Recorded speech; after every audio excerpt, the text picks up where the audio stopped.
नमस्कार, मैं साक्षी शर्मा श्री अरबिंदो सोसाइटी की ओर से आप सभी का हार्दिक स्वागत करती हूँ। ZIIEI एक ऐसा मंच है जिसके अंतर्गत शिक्षकों के द्वारा शिक्षकों के लिए अनेक नवाचारों को एकत्रित किया जाता है, जिन्हें कुछ निश्चित केस स्टडी के अंतर्गत शामिल किया गया है। आज हम उनमें से ही एक केस स्टडी के विषय में कॉमिक के माध्यम से जानकारी प्राप्त करेंगे, जिसका नाम है भविष्य सृजन। इसको शुरू करने से पहले हम ZIIEI के परिचय के विषय में जान लेते हैं।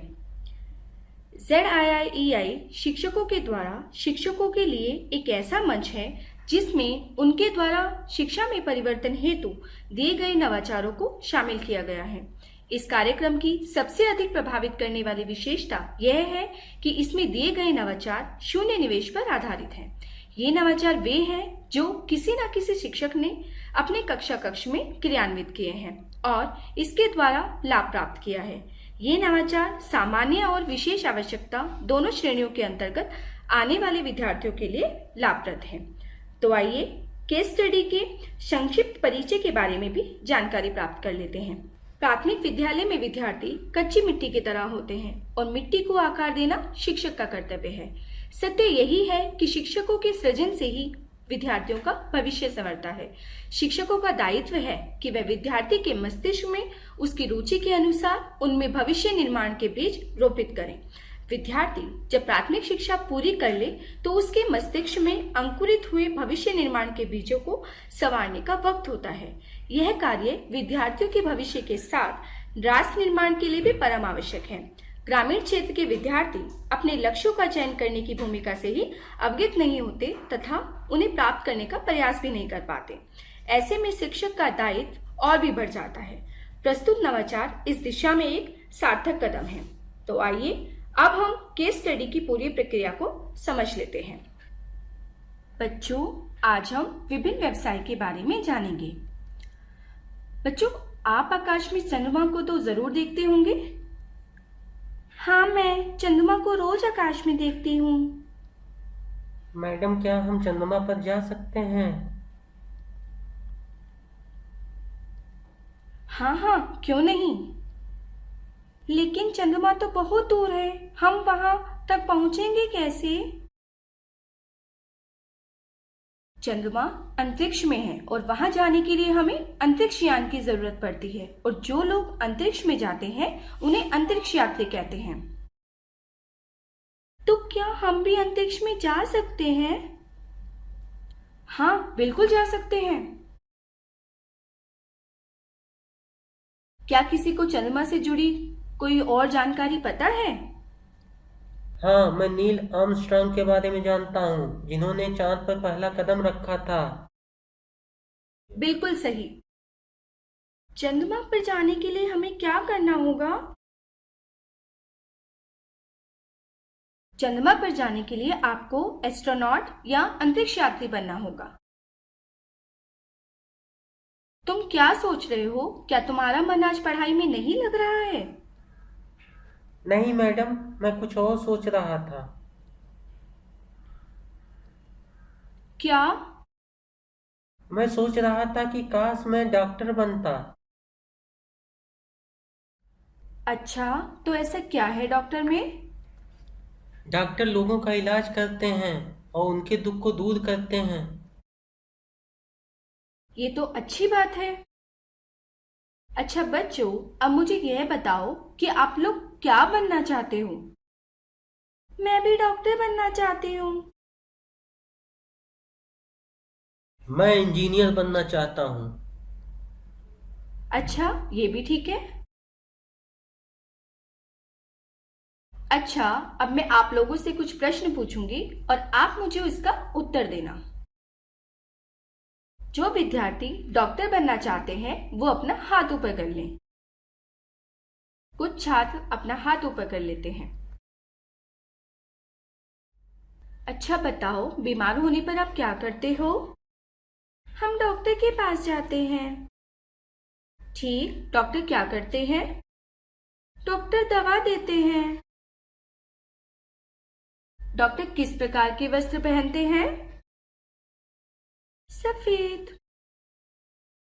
अच्छा, अब मैं आपको एक चित्र दिखाती हूँ। आप मुझे बताना कि वह चित्र किस व्यवसाय से संबंधित है।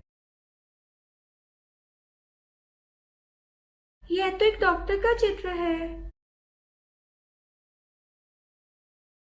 अगर मैं तुम लोगों को विद्यालय में डॉक्टर से मिलवाऊं तो कैसा रहेगा? बहुत मजा आएगा।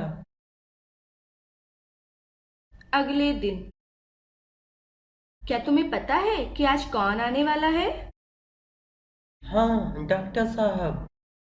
तो चलो तैयार हो जाओ। कैसे हो बच्चों? ठीक है डॉक्टर साहब। बताओ तुम में से कौन कौन डॉक्टर बनना चाहता है? देखो बच्चों, डॉक्टर का कार्य बहुत जिम्मेदारी भरा होता है। लोग डॉक्टर को बहुत सम्मान देते हैं क्योंकि वह लोगों का इलाज करते हैं और लोगों को नया जीवन देते हैं। डॉक्टर साहब, मैं डॉक्टर बनना चाहती हूँ। इसके लिए मुझे क्या करना होगा? इसके लिए तुम्हें खूब मेहनत से पढ़ाई करनी होगी। तो इसके लिए हमें कौन से विषय पढ़ने होंगे? इसके लिए तुम्हें विज्ञान विषय का रसायन शास्त्र, भौतिकी तथा जीव विज्ञान का अध्ययन करना होगा। उसके बाद? फिर तुम्हें प्रतियोगी परीक्षा उत्तीर्ण करनी होगी। मैं खूब मेहनत करूंगा और डॉक्टर बनकर दिखाऊंगा। इसलिए मन से पढ़ाई करो।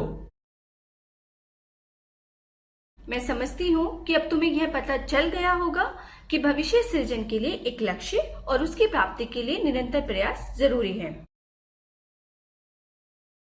जी मैडम, हम अपने भविष्य सृजन के लिए खूब मेहनत करेंगे। डॉक्टर के जाने के बाद अब मैं तुम लोगों को कल एक ऐसे व्यक्ति से मिलवाऊंगी जो हस्तशिल्प के विशेषज्ञ हैं और ग्रामीण क्षेत्र में घरेलू उद्योग को बढ़ावा देते हैं। अगले दिन। नमस्ते बच्चों, कैसे हैं आप लोग? अच्छे हैं। देखो बच्चों, मैं आप लोगों को हस्तशिल्प के बारे में बताऊंगा। इसके द्वारा आप एक बेहतर भविष्य का निर्माण कर सकते हैं। ये हस्तशिल्प क्या होता है? हस्तशिल्प एक ऐसी कला है जिसमें हाथों से कलात्मक वस्तुएं बनाई जाती हैं, जैसे कपड़ों पर चित्र, चूड़ियां, दर्पण, फ्रेम आदि। अच्छा, अब बताओ कि किन बच्चों को कला पसंद है? मुझे पसंद है। देखो, उन विद्यार्थियों को ही इस व्यवसाय को अपनाना चाहिए जिनको कला क्षेत्र में रुचि हो। इसमें हम विभिन्न कलात्मक वस्तुओं को उपलब्ध संसाधनों से बना सकते हैं और एक बेहतर भविष्य का निर्माण कर सकते हैं। मेरी मम्मी कपड़े पर सुई धागे से फूल पत्तियां, मोर आदि बनाती हैं। क्या उसी को हस्तशिल्प कहते हैं? हाँ, तुमने सही कहा। तो बच्चों, आप लोगों से मिलकर बहुत अच्छा लगा। अलविदा। हस्तशिल्प विशेषज्ञ के जाने के बाद बच्चों, क्या आपने कभी सोचा है कि हमें भोजन कहाँ से प्राप्त होता है? खेतों से। खेतों में अन्न कौन उपजाता है? किसान। तो कृषि भी एक व्यवसाय हो सकता है जिससे आप अपना भविष्य सृजन कर सकते हो। इसके लिए कल मैं आपको एक बहुत बड़े किसान से मिलवाऊंगी। उनसे आप कृषि के गुण सीख पाओगे। बच्चों, जैसा मैंने कहा था कि आपको एक कृषि व्यवसायी से मिलवाऊंगी, वो आ गए हैं और आप लोग उनसे अपने भविष्य में अपनाए जाने वाले व्यवसाय के बारे में बातें कर सकते हो। नमस्कार, कैसे हो बच्चों? क्या आपने कभी खेतों से ईख तोड़कर खाए हैं? हाँ। आप लोग किसी को अपना व्यवसाय बना सकते हो, लेकिन इसके लिए आपको बहुत धैर्य रखना होगा। क्योंकि फसल में बहुत समय लगता है। तो क्या हम कृषि में और कुछ नहीं कर सकते हैं? क्यों नहीं, हम मछली पालन, मुर्गी पालन, मधुमक्खी पालन, सब्जी की खेती, फूलों की खेती, अंगूर की खेती आदि भी कर सकते हैं। हाँ, यह तो मैंने सोचा ही नहीं था। मेरे पास तो इसके लिए जमीन भी मौजूद है। तो इसका उपयोग आप इनमें से किसी भी उद्देश्य की पूर्ति के लिए कर सकते हो। इस प्रकार आप प्रकृति की सेवा करते हुए अपना जीविकोपार्जन भी कर सकते हो। खेत के जमींदार के जाने के बाद बच्चों, मुझे आशा है कि अब आपको अपने व्यवसाय को चुनने में आसानी होगी। सभी विद्यार्थी विचार करते हुए ऐसे ही रोचक केस स्टडी वीडियो को देखने के लिए आप ZIIEI का ऐप डाउनलोड कर सकते हैं। लिंक नीचे दिया गया है। इस वीडियो को देखने के लिए आप सभी का धन्यवाद।